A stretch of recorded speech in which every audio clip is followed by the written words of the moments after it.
চিংড়ি মাছের মালাইকারি কিন্তু আমরা সবাই খুব ভালোবাসি, বানিয়েও খাই। কিন্তু কখনো দুধ চিংড়ি খেয়ে দেখেছেন কি?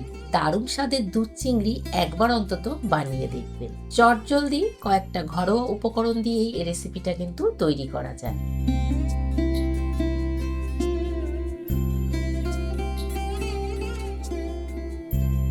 দুধ চিংড়ি বানানোর জন্য আমি এখানে 500 গ্রাম বাগদা চিংড়ি ব্যবহার করেছি। দুধ চিংড়ি বানানোর জন্য গলদা চিংড়ির কোনো প্রয়োজন নেই। বাগদা চিংড়ি বা যে কোনো মোটামুটি সাইজের চিংড়ি হলেই এই রেসিপিটা কিন্তু তৈরি হয়ে যায়। চিংড়ি মাছের সমস্ত খোসা ছাড়িয়ে পিঠের দিকে যে কালো একটা নালি থাকে সেটা পরিষ্কার করে একদম ধুয়ে রেডি করে নিয়েছি। পরিষ্কার করা চিংড়ি মাছগুলোর মধ্যে দিয়ে দেবো পরিমাণ মতো নুন আর সামান্য হলুদ গুঁড়ো। নুন আর হলুদ মাখিয়ে চিংড়ি মাছগুলোকে খানিকক্ষণ রেখে দিতে হবে। চলুন ততক্ষণ একটা পেস্ট তৈরি করে নেওয়া যাক। মিক্সার জারের মধ্যে নিয়ে নেব 4 চামচ ফ্যাটানো টক দই, 10-12টা গোটা কাজু। মিক্সিতে দই আর কাজুর একটা গাঢ় পেস্ট তৈরি করে নেব। এবার কড়াইতে খানিকটা সর্ষের তেল নিয়ে নেব। সর্ষের তেলটা ভালো করে যখন বেশ গরম হয়ে যাবে তখন নুন হলুদ মাখানো চিংড়ি মাছগুলোকে এক এক করে কড়াইয়ের মধ্যে দিয়ে দেবো। চিংড়ি মাছগুলো কিন্তু দুপাশ হালকা ভাজা করে নিতে হবে। চিংড়ি মাছ বেশি ভাজা করলে শক্ত হয়ে যায় আর এর টেস্টও একদম কমে যায়। দুপাশ হালকা একটু সটে মতন হয়ে গেলে বা একটু হালকা ভাজা হয়ে গেলে এগুলোকে তুলে একটা প্লেটের মধ্যে রেখে দিতে হবে।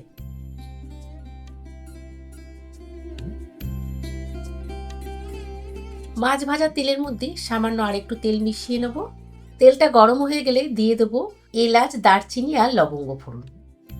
ফোড়নের চেয়ে বেশ সুন্দর একটা গন্ধ বেরোবে। দিয়ে দেবো 2টো মিডিয়াম সাইজের পেঁয়াজের পেস্ট। কিছুই না, পেঁয়াজগুলোকে রাফলি কেটে মিক্সার জারে একটা গাঢ় পেস্ট তৈরি করে নিয়েছি। স্লো আঁচে পেঁয়াজটাকে হালকা ভাজা করতে হবে যতক্ষণ না পেঁয়াজের কাঁচা গন্ধটা চলে যায়।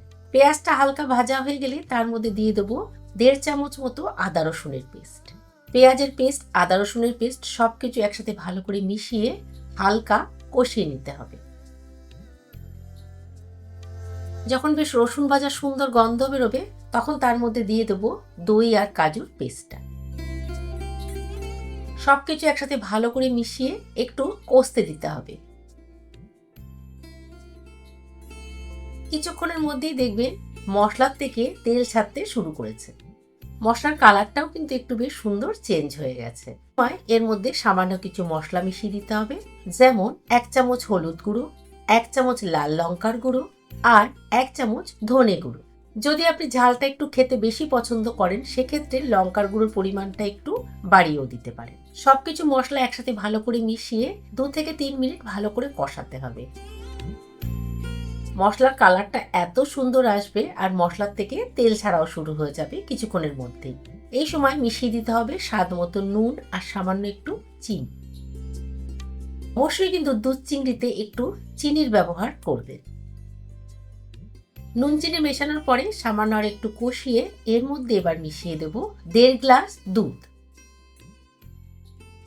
নর্মাল আমরা যেরকম দুধ বাড়িতে ব্যবহার করে থাকি সেটা গরুর দুধও হতে পারে, প্যাকেটের দুধও হতে পারে। দুধটা অবশ্যই রুম টেম্পারেচারে রাখা নর্মাল দুধ। গরম দুধ কিন্তু একদমই মেশাবেন না, তাহলে কিন্তু দুধটা ফেটে যেতে পারে। দুধটা দেওয়ার পরে সবকিছু একসাথে ভালো করে নাড়াচাড়া করে নিতে হবে বা মিশিয়ে নিতে হবে।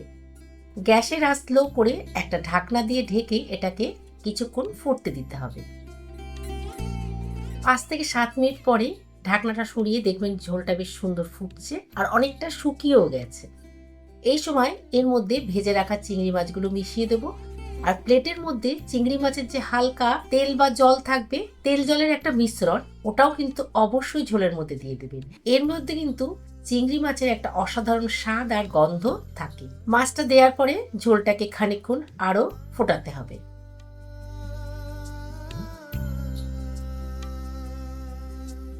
যখন একটু ঝোলটা প্রায় শুকিয়ে আসবে তখন তার মধ্যে মিশিয়ে দেব সামান্য গরম মশলা আর সামান্য একটু ঘি। ব্যাস, আমাদের দারুণ স্বাদের দুধ চিংড়ি কিন্তু একদম তৈরি।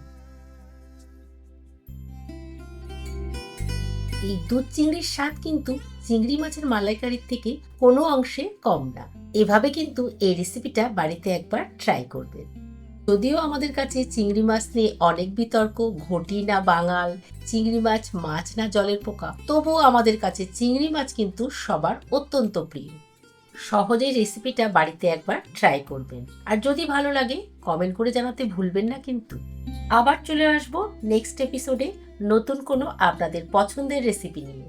খুব ভালো থাকবেন, সুস্থ থাকবেন, আনন্দে থাকবেন।